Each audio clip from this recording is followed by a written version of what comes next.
विधिमंडळाची जी परंपरा होती त्या परंपरेलाच काळीमा फासण्याचं काम राज्याचं महायुतीचं फडणवीसाचं सरकार करते आहे असं चित्र आपण पाहतो आहे. हा शाहू फुले आंबेडकरांचा महाराष्ट्र आहे आणि या महाराष्ट्रामध्ये विधिमंडळामध्ये विरोधी पक्ष नेता नसेल तर लोकशाहीची जी दोन चाकं आहेत ती एक चाक यांनी काढूनच टाकलेलं आहे.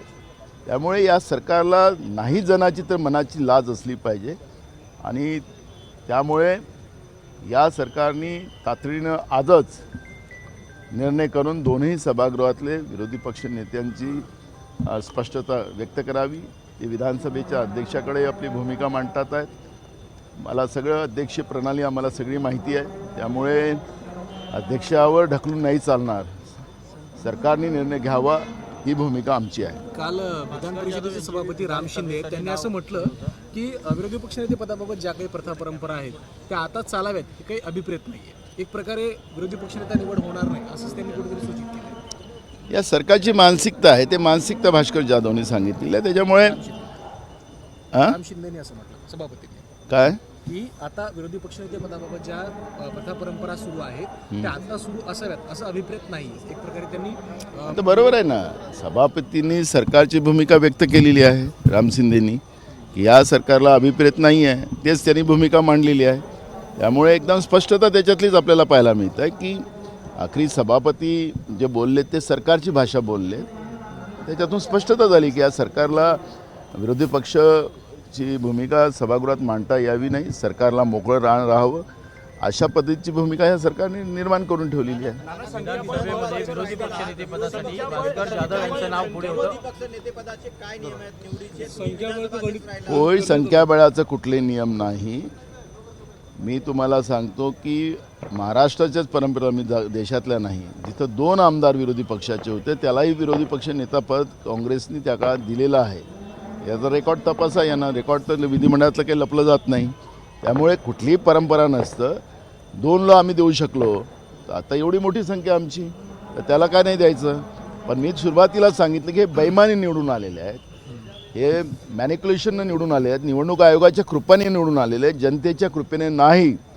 आणि हे माझ्यावर जेव्हा वारंवार सांगतात की 200 मतांनी निवडून आला. अरे दम असेल ना. महाराष्ट्रात सगळ्यात जास्त मतांनी निवडून दाखवतो पण बायलेटवर निवडणुका घ्या. नसेल ज्या दिवशी नाही मिळालं महाराष्ट्रात सगळ्यात जास्त मतं राजकारणातून संन्यास गेला नाना पटोले.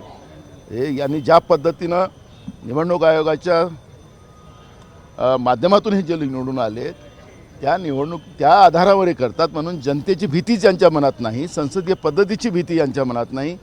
संविधानाची भीती यांच्या मनात नाही. आणि म्हणून हे या पद्धतीनं वागतात आहेत. आणि हे महाराष्ट्राच्या लोकशाही परंपरेला कलंकित करण्याचं पाप महायुतीचं सरकार करते आहे. पुण्यातला जो प्रकार आहे अरे मी सांगितलं महाराष्ट्रातली परंपरा नाही. यांच्या विरोधी पक्षाचं 2 आमदार असताना सुद्धा आम्ही विरोधी पक्ष नेतेपद दिलेलं आहे. त्यामुळे बैमानीने निवडून आलेल्या लोकांनी या पद्धतीची भूमिका मांडू नये आणि त्यांना ती मांडण्याचं त्यांची लायकी पण नाही. पुण्यातला जो प्रकार घडला पुण्यामधला जो जमीन गैरव्यवहार प्रकरण घडला 1800 कोटींचा अमेडिया प्रकरणामध्ये त्यामध्ये पार्थ अजित पवार हे नाव आहे. त्यामुळे कुठेतरी या प्रकरणाला चालढकल करण्याचा प्रयत्न केला जातो. बघा मी तुम्हाला सांगतो महाराष्ट्रामध्ये मुख्यमंत्र्यांना पूर्ण गुजरात स्टाईलमध्ये किंवा PMO स्टाईलमध्ये हे सरकार चालवायचं आहे. त्यांच्या सोबत्यांना केव्हा कुळगटी करायची केव्हा नाही करायची त्यांच्या हातात त्यांनी सगळी चाबूक ठेवलेली आहे. या अमेडिया प्रकरणामध्ये अजित पवाराचाही आवाज बंद करण्यात आला. एकनाथ शिंदेचाही आवाज श्रीकांत शिंदेचा एक मुद्दा काढून कचऱ्यावाला तो काढून त्यांनाही शांत करण्याचं काम झालं. त्यांच्या फायली तयार करून ठेवलेल्या आहेत आणि या फायलीच्या आधारावर हा सगळा खेळ या सरकारचा चाललेला आहे. आणि हे महाराष्ट्र कसं विकता येते त्याच्यावर यांचा प्लॅन सुरू आहे. ज्या समितीची घोषणा या संदर्भात चौकशीसाठी करण्यात आली होती त्याला देखील मुदतवाढ मिळाली. परंतु दिग्विजय पाटील किंवा पार्थ पवार या दोघांपैकी कुणाचीही अजून चौकशी झालेली नाही. होणार पण नाही. आम्ही त्या दिवशी सांगितलं की तुकाराम मुंडेच्या अध्यक्षतेखाली कमिटी करा म्हणजे तुम्हाला सगळं उघडकीस येईल.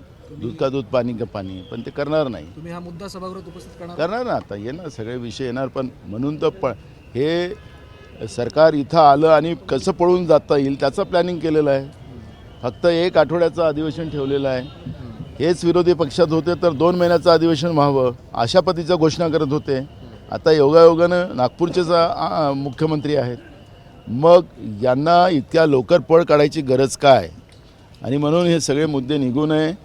यांचं सगळं जे यांनी भ्रष्टाचार केलेले आहेत ते उघडकीस येऊ नये.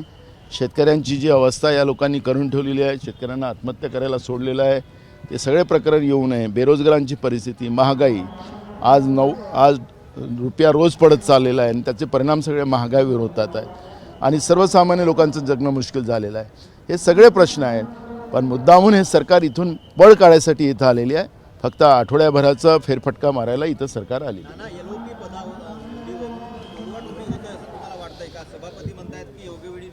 अरे मी काय म्हटलं, सरकारने भूमिका स्पष्ट करावी. त्याच्यात सभापती जे बोलले ते सरकारची भूमिका मांडली. थँक्यू. एबीपी माझा, उघडा डोळे बघा नीट.